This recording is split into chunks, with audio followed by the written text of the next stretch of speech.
In partnership with the North Carolina Department of Health and Human Services, this training is being offered by the North Carolina Child Care Health and Safety Resource Center, a program of the University of North Carolina at Chapel Hill. It is intended to meet applicable NC child care rules. The university does not require this training. Completing this training does not qualify participants as certified medical or healthcare professionals, nor does it replace the need to consult a healthcare professional for guidance. Nothing in this training, including any and all contents, materials, or information provided as part of this training, is, or should be considered, or used as a substitute for medical advice, diagnosis, or treatment.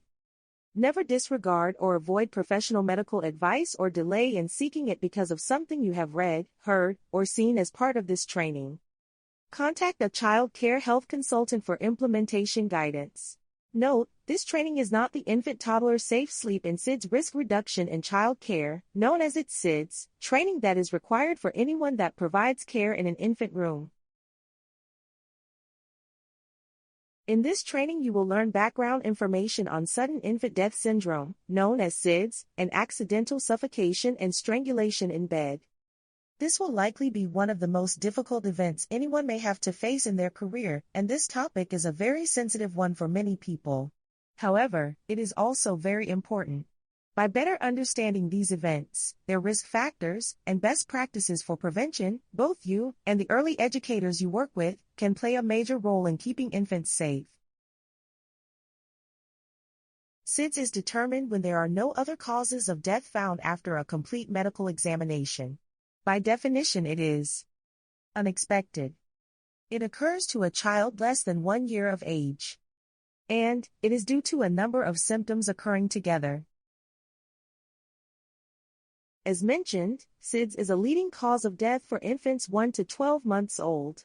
Rates of SIDS are higher in African American and American Indian infants. It is important to note that previously SIDS rates were higher in winter, but now they are prevalent during all seasons. From 2012 to 2022 there were 1,240 infant deaths related to unsafe sleep in North Carolina. On a positive note, the number of SIDS cases in the United States has dropped steadily since 1994 in all racial and ethnic groups. As mentioned, there does not appear to be one particular cause of sudden infant death syndrome, but rather a combination of factors can influence a child's chances of dying from SIDS. 3 major factors include 1. Critical development period. Between 2 and 4 months of age the infant is undergoing significant physiological and developmental changes, like regulating their body temperature, heart function, and breathing.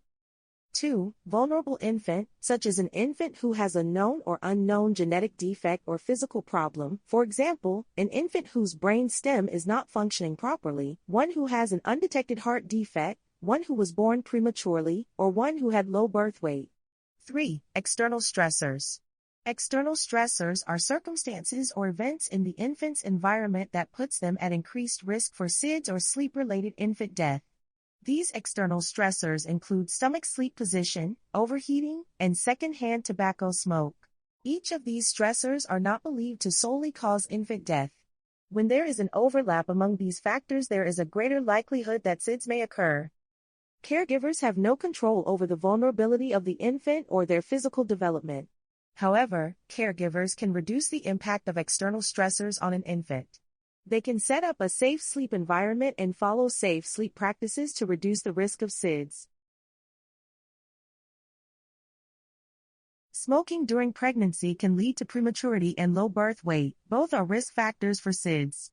Mothers should be encouraged to stop smoking during pregnancy. North Carolina Child Care Rule states that smoking in child care centers shall not be permitted on the premises of the child care center, in vehicles used to transport children, or during any off-premises activities. In family child care homes, smoking shall not be permitted during operating hours on the premises of the family child care home, in vehicles used to transport children, or during any off-premises activities. These rules are in place because second- and third-hand smoke are other smoking-related risk factors for developing SIDS. Infants do not have to be directly in the presence of second-hand smoke from someone smoking to be impacted. Third-hand smoke, toxins left behind on surfaces such as clothing, hair, skin, etc., can be just as harmful as second-hand smoke. Limiting, or ideally, eliminating the amount of smoke the child experiences is vital in healthy growth and development. Additionally, prenatal exposure to drugs and alcohol can increase the risk of SIDS. Sleep position also impacts the risk of SIDS and sleep-related infant death. Infants who sleep on their tummies or on their sides are at 2 to 5 times greater risk for SIDS. Also, for unaccustomed stomach sleepers, that is infants who normally sleep on their back, the risk may be 18 times higher if they are placed on their stomachs to sleep. Due to these increased risks, the safest sleep position for infants is on their backs. Beyond the sleep position, the sleep environment can influence the risk for SIDS. Unsafe sleep environments can lead to entrapment and suffocation, strangulation, and overheating. For the safest sleep environment, infants should sleep alone, without adults, siblings, or anyone else in the crib. On a firm mattress that fits the crib with no gaps, with a fitted sheet. In a room that is not warmer than 75 degrees. In clothing or a sleep sack that fits and does not cause overheating. And, without any toys, blankets, pillows, crib bumpers, weighted blankets, or other items in the crib. The Safe Sleep for Babies Act of 2021 banned the sale of crib bumpers and certain inclined sleepers. Review question. Which of the following is not one of the triple risk factors? Critical development period. Vulnerable infant. External stressors. Placing infant on back to sleep.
North Carolina has adopted rules to ensure safe sleep practices in child care. North Carolina child care rules cover these practices, which include a sleep policy, encouraging breastfeeding, the use of waivers, creating safe sleep places, maintaining proper room temperature, conducting visual checks, obtaining training, providing supervised tummy time, proper positioning of the child, and removing items from cribs. Every child care center and family child care home must develop and adopt a safe sleep policy if they are licensed to care for infants aged 12 months or younger. The policy must be given and explained to the parents of these infants on or before the first day of enrollment. The child's parent or guardian must sign a copy of the policy. Review of the policy is also required as part of staff orientation.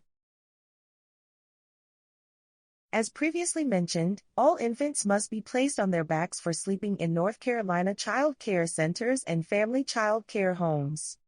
When infants are developmentally capable of rolling comfortably from their backs to their fronts and back again, they do not need to be repositioned to sleep on their backs. Best practice is to document when the infant first rolls from back to stomach. This can be done by posting a notice near the crib with the child's name and date they first rolled over. Let's look at some reasons people may be reluctant to place infants on their backs to sleep. Caregivers and parents sometimes have concerns that back sleeping will cause problems for infants. However, they can be reassured that back sleeping is safe and comfortable. One concern is the issue of comfort. Parents or caregivers may believe that the child does not want to be in that position. However, infants will adapt to back sleeping.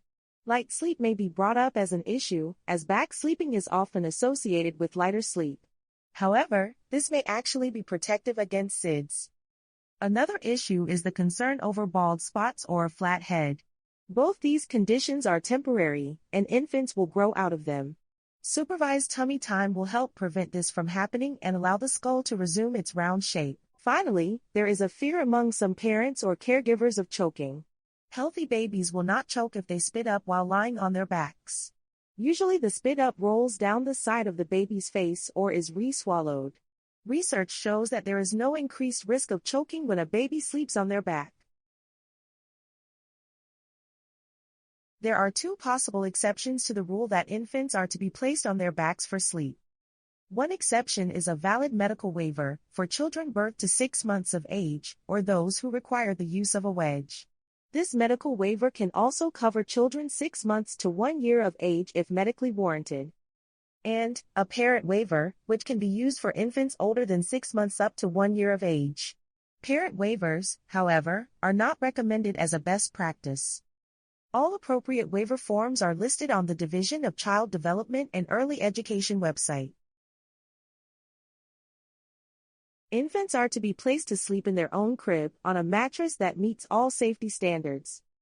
In child care facilities, all beds, cribs, cots and mats shall be kept clean and in good repair and stored to prevent contamination. This includes keeping the floor side from touching the sleeping side. They must also be cleaned and sanitized between users. Cribs and play yards used for sleeping shall be easily cleanable and equipped with a firm, tight-fitting mattress made of waterproof, washable material. Mats must also be 2 inches thick. All beds, cots, or mats shall be assigned and labeled for each individual child and equipped with individual linens. When in use, cribs, cots, mats, and play yards shall be placed at least 18 inches apart or separated by partitions which prevent physical contact and away from cords. However, best practice includes keeping the cribs 36 inches apart and does not recommend using partitions.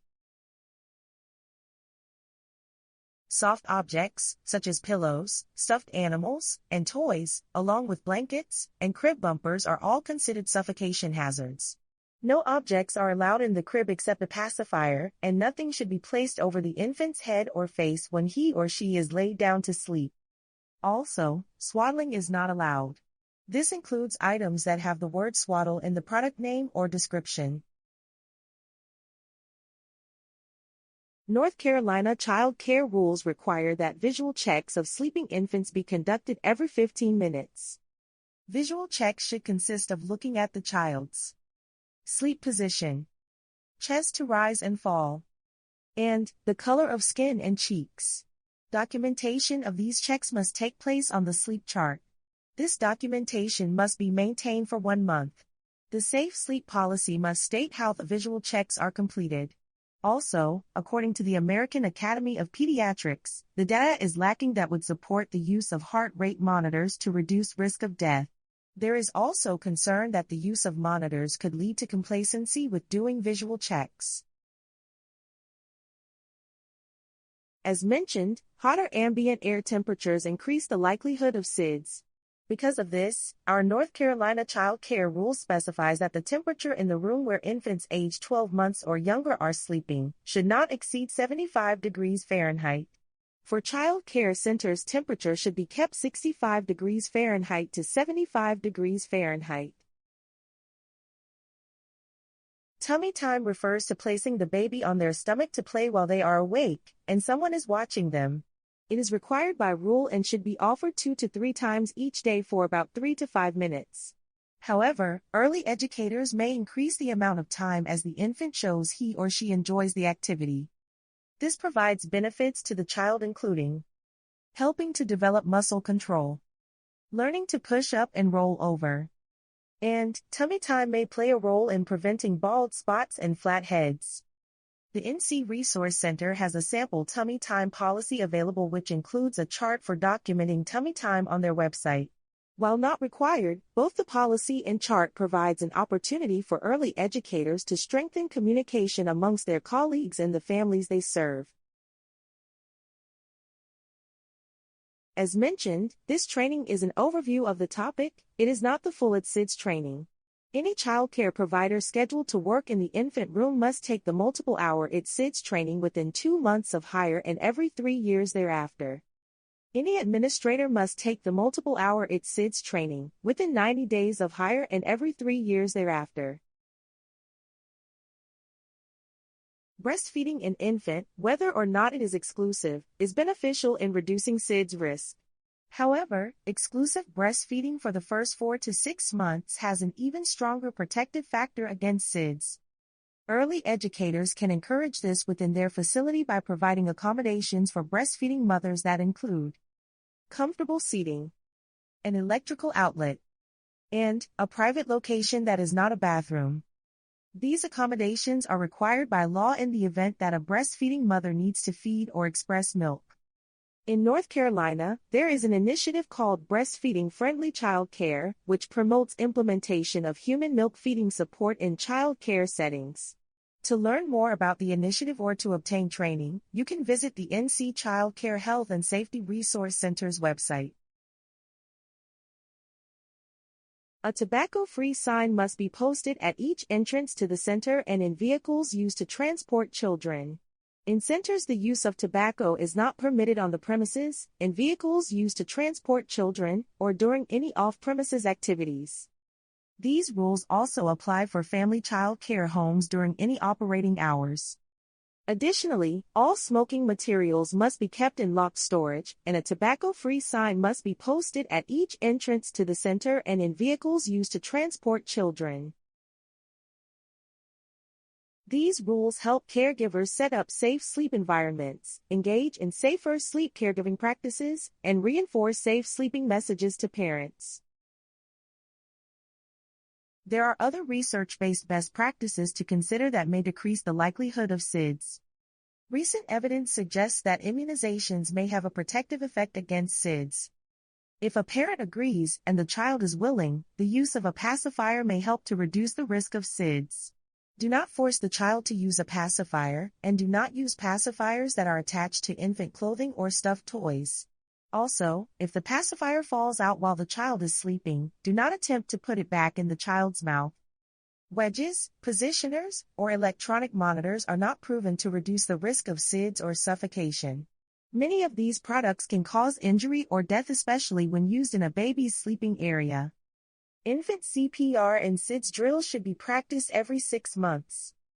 Finally, toys, including mobiles and any other types of play equipment that are designed to be attached to any part of the crib, should be kept away from sleeping infants and out of safe sleep environments.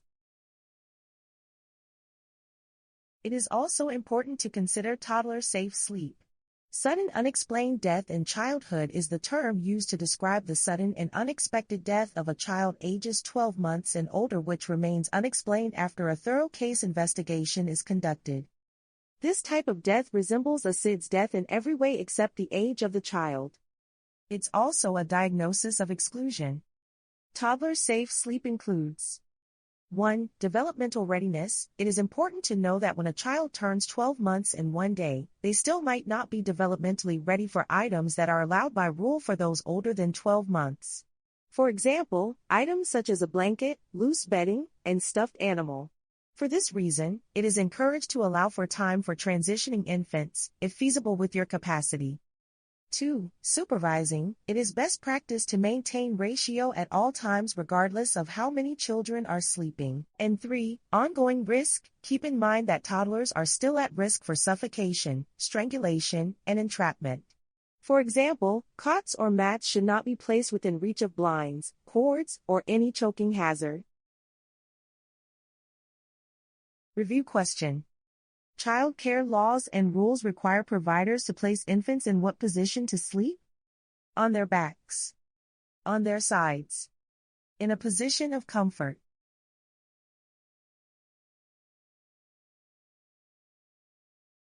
Thank you for your time and attention in this training.